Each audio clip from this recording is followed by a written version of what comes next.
Ciao Juventini of the world, my name is Giuseppe, welcome back on the channel, I hope you're all doing well. We have to speak about a lot of things. The Four Musketeers.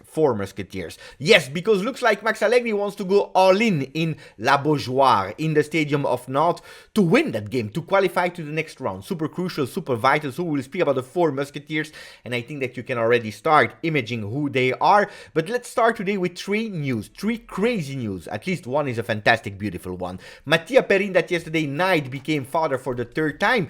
Virginia, little daughter, has been born yesterday and announced on social media. Congratulations to Mattia Perin. We go to the second news, and this one is a bit more crazy. Eliero Elia, and the ones that were there in 2011, they will remember Eliero Elia, the Dutchman that we were all thinking for a fantastic career. Well, he flopped a bit at Juventus. He flopped in the remaining part of his career, never became the big thing. Anyway, at 36 years old, he stopped with international football, with football in general, because he wanted to dedicate his time to be a full-time rapper. Good luck, Eliero. And then we go with the third news, the most crazy news I saw yesterday. It's Corriere dello Sport that is actually showing the celebration of Igor Tudor winning that 3-2 in the last minutes in Ligue 1 and going and celebrating with his assistant or someone from the staff. The problem is that Corriere dello Sport, they didn't really understand it, because they are writing Tudor is losing it, he's totally losing it, and he's actually going with violence on a member of his staff. They didn't understand that it was a celebration. They were thinking that it was an act of violence. Anyway, Corriere dello Sport, you have to pay attention what you are writing, because it's okay to see some images, but at least inform yourself. You are the source of information, so if you are not double checking, we have a big problem. Anyway, put a maximum of likes, subscribe to the channel. We start with Tutto Sport. Chiesa Di Maria, doppia chiamata. Chiesa Di Maria, double call, because if the first call would be, guys, are you ready to play versus La Beaujoire, there is a double call behind the scene. Federico Chiesa becoming more and more the image man, the most important man of Juventus. But then we have another one, that is Angel Di Maria. We all know it, how long he took to decide himself to go for Juve, because it looks like he's a man that is looking and observing things at 360 degrees.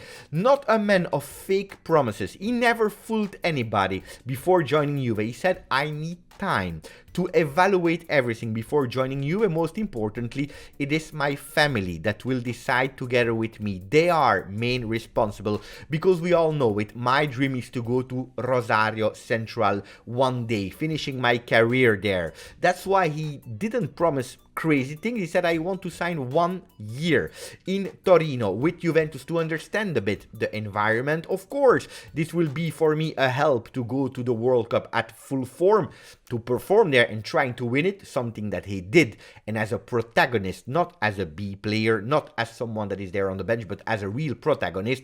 He sorry, I'm still not 100% healed. Anyway, the important thing is that Federico Chiesa is 100% healed, not Beppe. Anyway, he won that World Cup, and a lot of people were questioning, now that he won, what will be his intention? Will he be still motivated to finish the year? Will he just act as a Finnish player until the end before going to Argentina? Things are changing, things are moving.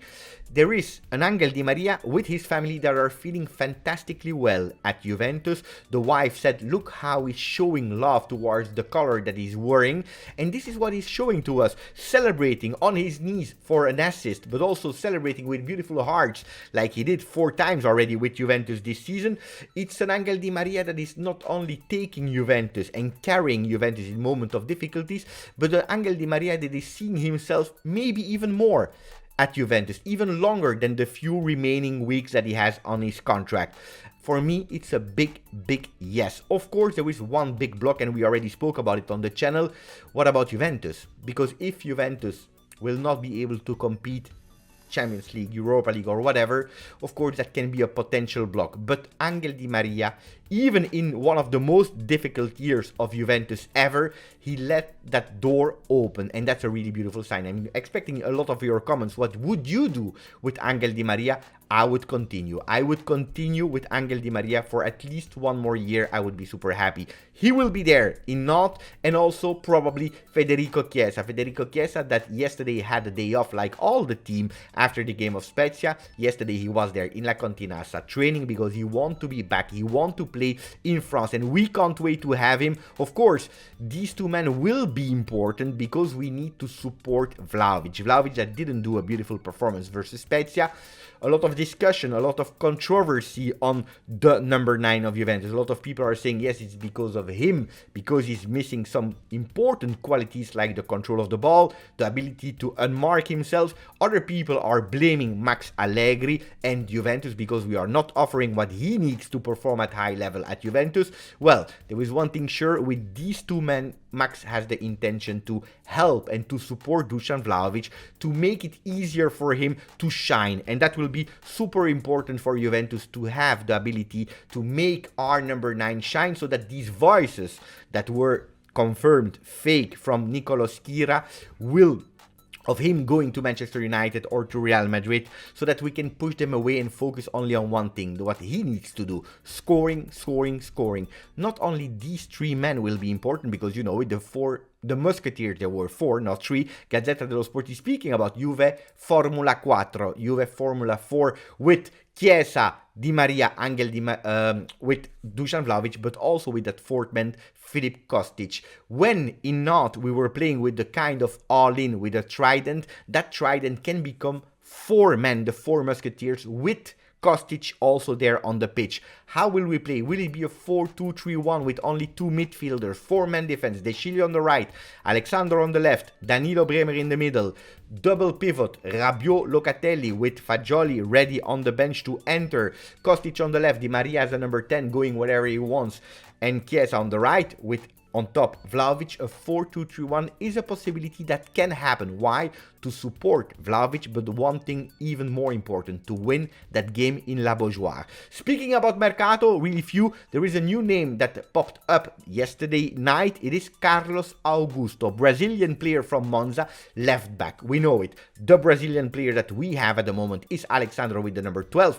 End of his contract. We don't know if he will be extended automatically if he reach a total game or not. But anyway, the intention of Juve is not to continue with the older Brazilian player, but maybe going towards a younger one, the one of Monza, that is 24 years old, good player, already scored 4 goals with Monza, a player that can also play on the right side, can play a bit more offensively, is doing a fantastic, but really fantastic Serie A. Attenzione, 20 games played for him, 4 goals, I already told you, 2.13 expected goals. Monza is not Juve, of course, but he can be a really important player. Guys, I don't know him as much as I know a lot of players, but from what I saw, I can guarantee you that he's a really good player. Corriere dello Sport is speaking about Allegri, that is feeling more and more alone. We see him in his reactions towards supporters, but also his reaction in terms of in front of the media. He's a bit angry. He feels alone, and if there is someone that can potentially help him, is a new sporting director in the name of Massara, because they know themselves since the years of Pescara. It doesn't mean that if Massara becomes the new sporting director that Allegri will stay, but there is a more possibility because they know each other, they have great affinity with each other. Massara is a profile that Juventus is monitoring, a sporting director that worked under Sabatini in Roma, in diverse